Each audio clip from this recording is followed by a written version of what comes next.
Quand vous avez 1 milliard de collectes par mois en ce moment, c'est quand même plutôt sympa qu'il y a 5 ans, et cetera, et cetera. Donc, ne vous inquiétez pas de la rentabilité. Et la chose peut-être que les gens ne regardent jamais assez, c'est l'efficacité.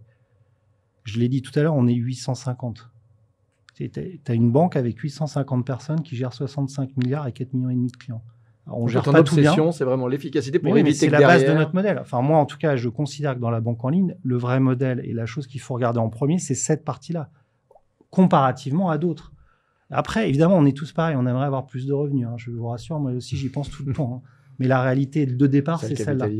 Non, mais la réalité de départ, c'est les frais G. Et les frais G dans la banque sont plutôt des frais G importants. Pourquoi ? Parce que les gens ont été habitués à un modèle qui est assez consommateur de coûts. Enfin, vous voyez ce que c'est que d'avoir une agence avec des personnes à l'intérieur qu'il faut former maintenant, je ne sais pas combien de semaines par an à toutes les problématiques. Voilà, et donc, c'est des milliers de personnes. Ça fait 350 000 emplois en France. Tout ça, ça coûte très cher. Mais d'un autre côté, vous avez des consommateurs qui sont prêts maintenant à piloter leur argent eux-mêmes, qui ont envie de le faire et qui ont envie surtout de challenger le prix de ce qu'ils payent.